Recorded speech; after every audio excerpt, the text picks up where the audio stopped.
Hey, everybody, and welcome to Thursday night. John Skiba here from the Consumer Warrior YouTube channel. It's Thursday night once again, so we are here each and every week providing you with information on all things debt related, whether it's debt collection, lawsuits, bankruptcy, wage garnishment, and all those horrible things out there. As we jump into this tonight, you're going to notice something different. I'm in a little bit different location, and by a little bit, I mean a lot, completely different location. And that's because there's been some pretty big changes in my life. In that this last Monday, I launched my own law firm. I left the law firm of Jackson White, where I'd worked for a few years, and have launched now the Arizona Consumer Law Group, where we focus solely on bankruptcy, debt issues, those types of things. So I'm really excited about that. It's been a crazy, hectic week and trying to transfer all my cases to this new law firm and get all the systems, everything set up. But I'm not going to miss the live stream on Thursday night. We'll keep that thing going. So, excited you're all here. I put my contact information down below, and you're going to see it in the comments section. The information for my new firm. You can even schedule consultations for Arizona residents. And the reason why I limit it to Arizona residents, I get that question quite a bit, is because while I'm a licensed attorney in the state of Arizona, I'm not licensed anywhere else. And so I can't even do consultations one-on-one with people and give legal advice if you're not in Arizona, unless you have like an Arizona case. So it's not something where I'm trying to just exclude people from it, but I can't just due to how the licensing works, which kind of goes right into my big disclaimer I give each and every week. I'm a licensed attorney, but this isn't legal advice. This is some dude talking on YouTube.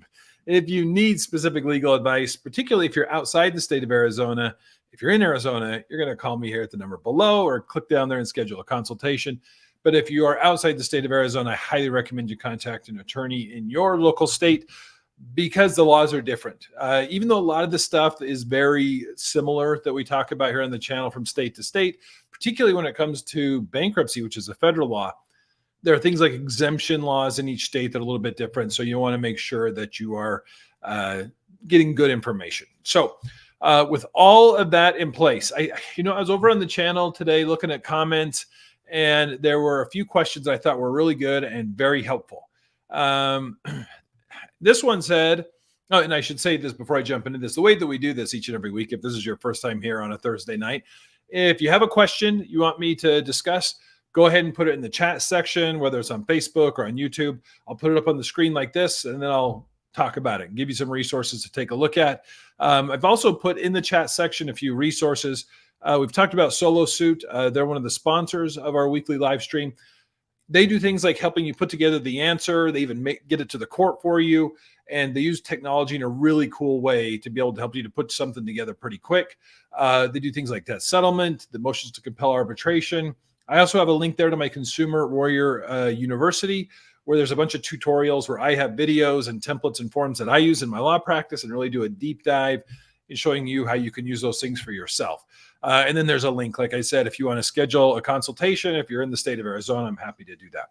But if you have a question, put it in there, and then we can bring it up. So this one said, I live in Arizona. I was never served. So we're talking about a lawsuit, clearly. They sent it by regular mail, and I filed a response with the court. I was recently sent a letter to do a virtual mediation. What should I do? So in Arizona, that's what you're going through there is the typical thing. Other than usually the service of the summons and complaint, it's usually done personally, where someone comes into your home, knocks on the door, hands you the complaint, the summons, that kind of thing. The fact that they sent it via regular mail, my guess is they got something called an alternative service order. The alternative service order is an order that allows them to send a copy in the mail, and they usually have to tape a copy to your door. So you were served, even though someone didn't personally come by. That usually counts as service. So you did the right thing in filing a response with the court, because even if you get that, you shouldn't just assume, if it comes in the mail, you should assume that it's service and that you need to actually respond to it. So you filed your response, and what that does in certain justice courts in Arizona, and again, the justice courts deal with anything under $10,000 in dispute, they will usually immediately set up for a mediation conference. Now, we talk on the channel a lot about arbitration. Mediation is something totally different. Mediation is really where you're trying to see if there's some middle ground between the parties. And there are certain courts that require it. It's mandatory that you appear at this mediation conference. And what they do is they assign an independent party, a mediator, It's not the judge in your case. It's usually in Arizona. I mean, they're usually trained mediators. Sometimes they're volunteers, and they will act as kind of a middle person to go between and see if they can broker some kind of deal between the parties. The virtual mediation that started with COVID, and while I'm I like avoiding going to court as much as the next guy. Virtual mediation's tough. I mean, there was some benefit to bringing the parties there. Everybody was equally inconvenienced, and this mediator going back and forth between the parties. It still kind of works, and particularly if it's a low dollar suit, it's going to save you time and all that kind of stuff. But mediation, that's where you make sure you need to appear, and it's something where if you don't settle, if an agreement isn't reached, then you're fine. You can just continue on and move towards the trial. So I wouldn't, you need to appear, but don't feel like that, there's a lot of pressure there because they're just going to see if there's some type of resolution that can be reached. So you did good there. This one said, I called the plaintiff's attorney today to settle, and the non-attorney guy says, we don't give it, I'm given writing a statement, says that they'll do a motion to dismiss with prejudice, and we'll give you a written statement of the debt. Here's why I brought this one up. And I realize this is YouTubeese, I guess you want to call it. We talk about legalese, YouTubeese as far as the language here, as far as just a shorthand. Here's what I'm taking from this is that you got to be careful of. Because early on in my career, I had this one bite me. Is if you have been sued by a debt collector, junk debt buyer, whoever it is, and you reach an agreement, or here, like if they say, hey, all right, we'll dismiss, and we'll dismiss with prejudice, you'll be good to go. There's a second part of that. I mean, it's a good thing because you're getting your lawsuit dismissed, and if it's dismissed with prejudice, that means that they could never refile that case again. However, you need to have them sign a release on the debt. You need to have them just say, hey, this debt is resolved. It's you don't want to have it say forgiven, but you want to say that, that you're no longer liable on the debt. Here's why. Because I had a creditor. This was like third year out of law school. We did a motion to dismiss with prejudice. I'm like, we won. Good job, John. You did it. We got rid of this lawsuit. And then they started just calling my client, asking for payment. And I was like, what are you doing? We settled this. It was dismissed. And they're like, yeah, we dismissed it. It's dismissed with prejudice. We're not going to sue them, but we can still call them and get them to see if they want to voluntarily pay it. So learn my lesson there. You need to make sure you get a release on the debt as well, not just a dismissal. And if you ask them, they should be willing to do this. If they're not, they're playing games. So make sure you get a release, a total settlement, not just a litigation, but a total settlement. And then the last one from the comments said, if you have a 100% pay history, when do you stop paying once filed? So this was a bankruptcy question. I get this question a lot. Surprising to a lot of people are not behind when they end up filing for bankruptcy. What they've been doing is they've been drowning so long in debt that they can't keep doing it. And so they've made a decision, I've got to file the bankruptcy here and get rid of the debt, but they've kept their payments current. So they want to know, do you just keep paying them all the way through the bankruptcy, or when do you stop? My recommendation to people is usually once you have spoken to a bankruptcy attorney and you are 100%, you are going forward with that bankruptcy, I would stop. I wouldn't pay any more credit cards, medical bills, personal loans, that kind of stuff. I would stop because those will be discharged in the typical Chapter 7. Now, secured debts like car loans, home loans, those are different. You need to continue to pay those because if you don't pay your car, if you don't pay your house, they're going to repossess or foreclose it. And so those debts are treated differently in bankruptcy. But once you've fully committed, like I said, you retained an attorney, you're going forward, and you can talk to your attorney about this. But this is what I tell my clients. Once you're there, it's not going to benefit your credit to keep paying or anything like that. You're kind of dropping a nuclear bomb on the whole credit thing for a little while. You don't need to keep wasting money there. And even if you keep paying them, I've had clients who pay like bigger lump sums right prior to filing. Those can be considered preferential payments where the bankruptcy trustee actually goes back and gets that money and distributes it to other creditors. So it doesn't really get you anywhere, I guess is the short of it. So, all right, let's jump into any questions that may be up here. People have, hey, we got some people here. Thank you for supporting the channel. Highly appreciate that. We got one of our regulars, Al. Thank you. I appreciate the congrats there on starting the new firm. It is exciting and it's a lot of fun because we can focus directly on this. I have my team with me here and we're hitting the ground running. And so this week has been hectic, but it'll be good overall. So, all right, let's see what we have here. The question says, recently answered an LVNB suit for $16,000, debating settling, but I'll have to pull money from my Roth. Thoughts? Okay, so pulling money from the 401k. You can do the Dave Ramsey advice. They always say never pull money from retirement accounts, 401ks to settle. For something like, so LVMV lawsuit for $16,000, if you were going to settle it where I normally see them settle, is right around the 25%, maybe up to 40% of the total amount. What I would recommend is here's the benefit of pulling some of the money out of the retirement. You're going to get it done quick. If you can get a lump sum done, you can get it paid, get them out of your life and move on. You may be able to get them to enter into a long-term payment plan where you can keep the money in the retirement account, still get the benefit of that, continuing to accrue, compound interest, all that kind of stuff. And at the same point, enter into a payment arrangement with the creditor, LVMB, for a lower amount, but maybe like a monthly payment. How that's typically done, if there's a lawsuit that's been filed, if you're asking for a long time to pay it, you can enter into what's called a stipulated judgment. What this is it's essentially an agreement where there's a judgment that's drafted, and the creditor's attorney will do this. They'll draft it and they'll say, okay, you agree to settle for $7,000. You're going to pay $350 a month, no interest until this thing is paid. And then you're going to sign a judgment for the full balance. And this is these terms are included in the stipulated judgment. It's going to say, as long as you are continuing to make those monthly payments, you're good. And you'll just pay off the settlement, and then we'll rip this thing up and it'll be like, it never happened. But if you default on it, if you don't make the monthly payments like that you're supposed to, then we have a judgment for the full balance, not just the 7,000 or whatever you settle for, but the full 16,000. And then we can come after you and try to garnish your wages and bank account. So there's a little bit of risk there, because if you're not able to make those payments, you're going to be in a situation where they're going to be able to start collections and they're going to have a judgment for the full balance. However, if you make the payments, you're going to get a decent settlement. And there's usually what's called a covenant not to execute in there, where they're agreeing that they're not going to do any type of collections against you while it's pending. So that may be a way to kind of have the best of both worlds, to keep the retirement in place and enter into some type of long-term payment plan there. So, all right, let's see here. Said, I just got out from a Chapter 7 a few months ago. It's a little scary. It went great. It went well. Great feeling ever. Yeah. And, I can tell you that's what most people tell me that go through Chapter 7. Periodically you get one that's maybe a little messier than others, but for the most part, particularly now, and particularly in Arizona with, since COVID, you don't even go to the courthouse anymore. We used to have to go down to the courthouse for the meeting of creditors. That was a little intimidating. Now it's all done via Zoom, or most of the Chapter 7 cases are done even just over the phone here. So it's a lot of paperwork. You get through it.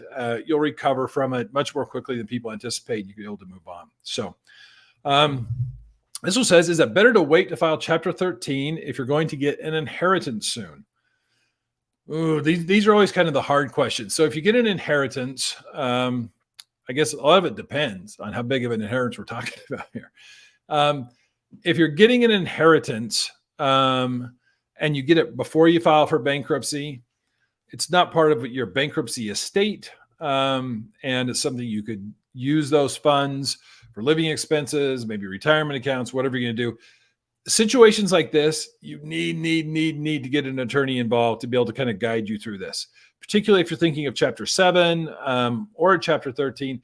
Anytime an inheritance or a larger amount of money is involved, get an attorney involved to help make sure you're doing that correctly, and then it's not going to cause you any problems down the road. So, all right, Alex down in Yuma. Thank you for being here as always. Compulsory arbitration in Superior Court. Compulsory arbitration. So Arizona has this kind of unique thing where they force the parties to participate in compulsory arbitration if the amount in dispute is less than $50,000. It varies from county to county a little bit, but most of them are about $50,000. And so if the creditor sues you in Superior Court, which is more than 10 grand, less than 50, you're going to have to go through this compulsory arbitration process. Compulsory arbitration is essentially where they They assign an attorney just out of the blue. That's kind of, I call this jury duty for lawyers. They pick an attorney who's a member of the state bar, and they serve as your arbitrator in really an informal trial process. It's literally usually done in a conference room. And now, again, like bankruptcy, it's done via Zoom a lot of times. And it's non-binding. Either party, if they don't like the result, if they don't like who the arbitrator decides is the winner, they can ask the court to go ahead and set it for trial. So that's typically how that process works. It does resolve a fair amount of cases because it gives you some insight maybe into what a judge would think, but it's not your judge who's hearing the case. And sometimes it's kind of hit and miss because they just randomly pick attorneys to do this. And so sometimes you might get an attorney I had an attorney once recently told me, look, I'm a wills and trust guy. I've never been in court in my entire 40-year career. I have no idea what I'm doing here. And so situations like that can be a little bit, like I said, hit and miss. So, all right, let's see here. Monterey, regular here. Is there any risk at all that LVMV would follow through with a jury trial on a $2,300 debt? I'm going to say the chances of that are super slim. A jury trial is a whole different beast compared to like a bench trial. Bench trial before a judge doesn't take much effort for the attorneys to get ready, particularly if you work in this area. I can get ready for a bench trial very quickly because the issues are relatively similar in most cases.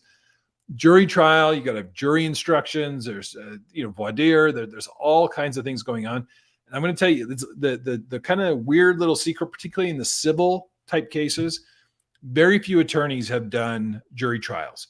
I've only done a couple in my entire career. And I can tell you, I'm considered more experienced than most in the civil arena when it comes to jury trials. The system is so focused with things like compulsory arbitration and mediation that we've been talking about, of really kind of reducing the number of jury trials in the civil world. The last statistics I saw in Maricopa County here in Phoenix, less than 2% of civil cases actually go to any type of trial, period, let alone a jury trial. So, all right, let's see here. This question says, how far back will a trustee go in finances when they do their investigation of finances when a Chapter 7 is filed? You can generally count on they're going to get 6 months of bank statements, pay stubs, that kind of thing. You're going to have to provide the last 2 years of tax returns. And they can go back as far as 4 years to see about certain transactions and transfers. But generally, you're looking at about 6 months of that, 6 months to a year. Maybe, as far as 4 years, if there's been a lot of, transfers of assets that are out of the norm. So, all right, let's see what Derek has to say. Court next week with Midland. Sent motion to compel to the court. Lawyer responded saying that they don't need a contract because it would expose other information, and cited court cases for the thoughts. So if you're asking for that motion to compel, probably turnover of the forward flow agreement. So when the document that governs these transactions between junk debt buyer, original creditor, it's a purchase agreement, or sometimes it's called a forward flow agreement. They don't want to turn this over. They always try to say, that there are trade secrets in there. The thing is, this is the document that gives them the ability to even be in that courtroom. There's no privity between you. There's no contract between you and Midland. So they've got to prove not only the whole underlying contract, the underlying breach, but they've got to show that your particular account was transferred. And that's where I would push back. If you want the forward flow agreement, I can tell you, if the court, you need to get the court to rule on your motion to compel. And the motion to compel the turnover, most judges are going to require them to do it. They might allow them to redact it a bit, but they're going to have to provide that document. So I would press them on it. If you say court next week, if it's trial, it might be a little too late. There not be enough time for the judge to be able to deal with that. But that's what I would do. I would really hold their feet to the fire with that motion to compel. Brian says, if they repossess my car, secured debt, personal loan, what are the consequences? If I wash my hands of it and stop paying, they'll probably destroy my credit. What else? Yeah, I mean, stop paying any account. The credit is kind of the given. That's going to be damaged. If they repossess your car, what they do with it, they pick the car up and then they go and they sell it. And they sell it at auction. These big wholesale auctions. And the problem with that is they get next to nothing for them. So let's say they pick up your car and let's say you owe $20,000 on it and they take it down to the auction and they sell it for $12,000. That 8% difference, we call that the deficiency. They often will sue you for it. And so like in Arizona, they have a 4-year window to sue you for that deficiency balance and try to collect on it. Now, there's a lot of state specific regulations relating to or to vehicle repossession. And so you're going to need to kind of make sure that they follow all those. That's the danger there, is that they can come after you for that deficiency balance. If you do file bankruptcy on it, you can surrender a car through a Chapter 7 bankruptcy, and then they can't come after you for the balance. So that's one of the benefits there. So, all right, let's see here. Derek had a follow-up. Midland lawyer cited court cases for affidavits being used. No need for unredacted documents and privacy statements not being needed. I'm going to show up ready to prove my case. Thoughts? Yeah, that's what I'm saying. It's ridiculous that they shouldn't have to show those documents. That document is the only reason why they're standing there in that courtroom, and they say that they don't have to provide it. I've had attorneys, try to object, saying it's not relevant to this. And I'm like, it's not relevant. It's the only reason why we're here is because you have that, you provided that you have this agreement. So the court should require, and that's what I'm saying. They often will put up a big front about this, but I can tell you that they usually the courts are going to require them to turn it over. So Derek, thank you for the super sticker there. So, all right, let's see here. Just got out of the payment plan with the lawyer. It's good just to get that thing behind you. Big thing. All right, let's see here. Question. I did a motion for arbitration. I sent it over 30 days ago. Okay, so the 30 days. So 30 days ago, so you sent your motion to compel private arbitration 30 days ago. Okay, I'm just looking for the follow-up to this. Okay, here it is. I filed a motion for arbitration and sent a letter for the creditor to pay for arbitration more than 30 days ago. Haven't heard anything from the creditor yet. Can I file a motion to dismiss the case? Part of it depends on what the judge said. When you filed your motion to compel arbitration, so it sounds like the judge hasn't ruled on that. What you can do is you wouldn't, if you file your motion to compel private arbitration and the judge has not responded or issued an order and the other side hasn't responded to it, you could file another motion requesting what's called summary disposition. And first of all, you have to make sure that the timeline is expired, which in Arizona, they don't have 30 days to respond to it. So you need to look at your rules, make sure that the amount of time to go past has expired. And then if it has and they haven't responded to it, you can file a motion for summary disposition or a notice of summary disposition. You kind of just nudging the judge saying, hey, the time's passed. They didn't respond to it. Can you grant it? Then if they grant it, then the judge is likely going to issue an order saying, okay, you have 90 days to initiate arbitration. Or you could try a motion to dismiss for lack of prosecution, something along those lines. All right. This one says, what happens if after submitting an answer to the court, you heard nothing from the creditor after 30 days? I kind of had a similar conversation with a client today about that. So all civil cases are governed by these rules of civil procedure, and there are deadlines and timeframes. And there's a lot of time between them. When you're an attorney, they don't feel like a lot of time because you got a bunch of these you're always juggling. But like, for example, in Arizona, you file your answer with the court, and then the initial disclosures are not due for 30 days. And so there's not a lot happening in that time period. And clients are like, what's going on? Why aren't we getting this thing going? It may be that it's not surprising to me, is I guess what I'm trying to say, is that you haven't heard anything. My guess is you'll probably get a disclosure statement here pretty soon. So let's see here. Can creditors go after my rental property? It depends on if you have a loan against it, if there's equity in it. Because a rental property, you're not going to be able to claim a homestead exemption in it because it's not your home.